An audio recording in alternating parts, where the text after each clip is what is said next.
लगभग लगभग शून्य बराबर ज्ञान है। नहीं पता ना, जिन्होंने भारत को सोने की चिड़िया बनाया था और स्वर्णिम काल लेकर आए थे। दोस्तों, उज्जैन के राजा थे गंधर्व सेन, जिनके 3 संतानें थी। नाम नहीं पता होगा। सबसे बड़ी लड़की थी मैनावती, उससे छोटा लड़का था जिसका नाम था भृतहरि, और सबसे छोटा वीर विक्रमादित्य। नहीं पता होगा। विक्रम की माता का नाम क्या था? सौम्य दर्शन, जिन्हें वीरमती और मदन रेखा भी कहते थे। बहन मैनावती की शादी थारा नगरी के राजा पदम सेन के साथ कर दी, जिनके एक लड़का हुआ जिनका नाम था गोपी चंद। आगे चलकर गोपी चंद ने श्री ज्वालेंद्र नाथ जी से योग दीक्षा ले ली और तपस्या करने जंगलों में चले गए। फिर मैनावती ने भी श्री गुरु गोरक्षनाथ जी से योग दीक्षा ली थी। अब कुछ सिमिलर आ रहा होगा। आइए, इतनी जल्दीबाजी क्या है, ध्यान से सुनते जाइए। शेयर का बटन दबा दीजिएगा। दोस्तों, विक्रमादित्य उज्जैन के राजा थे जो अपने ज्ञान, वीरता और उदारशीलता के लिए प्रसिद्ध थे। उन्होंने पूरे एशिया पर अपना शासन व्यवस्थित किया था। अरब पर इनके शासन का प्रमाण सायर-उल-ओकुल ग्रंथ के पृष्ठ संख्या 315 से मिलता है। आप उस ग्रंथ के पन्नों को पलटिए। इस ग्रंथ की रचना अरबी कवि जरहाम कितनोई ने की है। यह ग्रंथ वर्तमान में इस्तांबुल शहर के प्रसिद्ध पुस्तकालय मकतबे सुल्तानिया में स्थित है। सम्राट विक्रमादित्य ने शकों को पराजित किया था। उनके पराक्रम को देखकर ही उन्हें महान सम्राट कहा गया और उनके नाम की उपाधि कुल 14 भारतीय राजाओं को दी गई। उपाधि समझते हैं आप? विक्रमादित्य की उपाधि भारतीय इतिहास में बाद के कई अन्य राजाओं ने प्राप्त की थी, जिनमें गुप्त सम्राट चंद्रगुप्त द्वितीय और सम्राट हेमचंद्र विक्रमादित्य, जो हेमू के नाम से प्रसिद्ध थे, उल्लेखनीय है। विक्रमादित्य के पूरे दरबार में नवरत्न रहते थे। कहना चाहिए कि 9 रत्नों रखने की परंपरा का प्रारंभ भी उन्होंने ही किया था। दोस्तों, उनके अनुसरण करते हुए कृष्णदेव राय और अकबर भी नवरत्न रखे थे। सम्राट अशोक के दरबार में भी नवरत्न रखे थे। विक्रमादित्य के 9 रत्नों का नाम जानते हैं आप? आइए। नंबर 1 धन्वंतरी, नंबर 2 छिपाका, नंबर 3 अमर सिन्हा, नंबर 4 शंकु, 5 बेताल भट्ट, 6 घट कारपारा, 7 कालिदासा, 8 वारामिहिर और 9 वरुचि। महाकवि कालिदास की पुस्तक ज्योतिर्विद भरण के अनुसार उनके पास 30 मिलियन सैनिकों, 100 मिलियन विभिन्न वाहनों और 25,000 हाथी और 400,000 समुद्री जहाजों की एक सेना थी। दोस्तों, कहते हैं कि उन्होंने ही विश्व में सर्वप्रथम 1700 मील की विश्व की सबसे लंबी सड़क बनाई थी, जिसके चलते विश्व व्यापार सुगम हो चला था। आसान, बहुत इजी। आज ये देश और यहाँ की संस्कृति केवल विक्रमादित्य के कारण अस्तित्व में है। इस बारे में ज्ञात है आप? अशोक मौर्य ने बौद्ध धर्म अपना लिया था। शायद ये इतिहास के किताबों में भी पढ़ाया गया था और बौद्ध धर्म बनकर 25 साल राज किया था।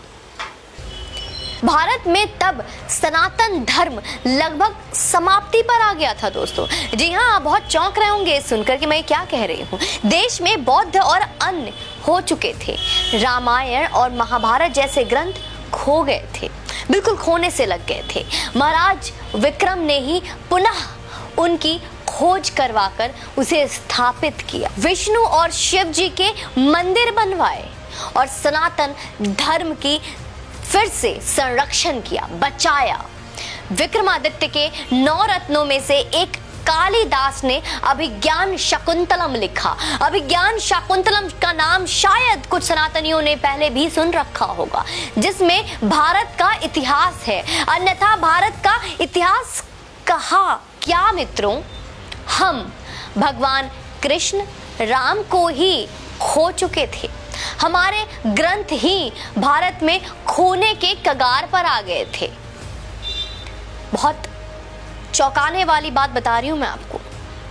उस समय उज्जैन के राजा भृतहरि ने राज छोड़कर श्री गुरु गोरक्षनाथ जी के योग की दीक्षा ले ली और तपस्या करने जंगलों में चले गए और अपना सारा राज अपने छोटे भाई विक्रमादित्य को सौंप दिया। वीर विक्रमादित्य भी श्री गुरु गोरक्षनाथ जी से गुरु दीक्षा लेकर राजपाट संभालने लगे। और आज उन्हीं के कारण, मैं फिर से बार बार दोहराऊंगी, आज उन्हीं के वजह से, उन्हीं के कारण सनातन धर्म बचा हुआ है। हमारी संस्कृति, हमारा धरोहर बची हुई है। Our heritage, our culture is still safe because of him। महाराज विक्रमादित्य ने केवल धर्म ही नहीं बचाया है, उन्होंने देश को आर्थिक तौर पर सोने की चिड़िया बनाई। उनके राज को ही भारत का स्वर्णिम राज कहा जाता है। दोस्तों, विक्रमादित्य के काल में भारत का कपड़ा विदेशी व्यापारी सोने के वजन से खरीदते थे। एक वो वक्त था, भारत में इतना सोना आ गया था, इतना अधिक सोना था कि वो सोना नहीं, गोल्ड, सब लोग सो जाओ, गोल्ड। विक्रमादित्य काल में सोने के सिक्के चलते थे।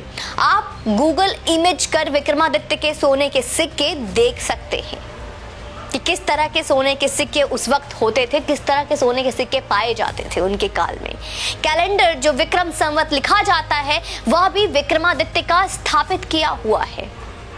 हमें उसे फिर से लाना है। आज जो भी ज्योतिष गणना है, जैसे हिंदी संवत, वार, तिथियां, राशि, नक्षत्र, गोचर आदि, उन्हीं की रचना है।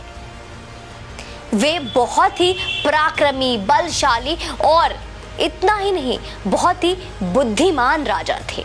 कई बार तो देवता भी उनसे न्याय करवाने आते थे। आप इस बात से अंदाजा लगा सकते हैं, विक्रमादित्य के काल में हर नियम धर्म शास्त्र के हिसाब से बने होते थे।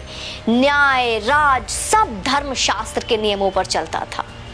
आप इससे उनका छवि अपने मस्तिष्क में खुद निर्माण कर सकते हैं।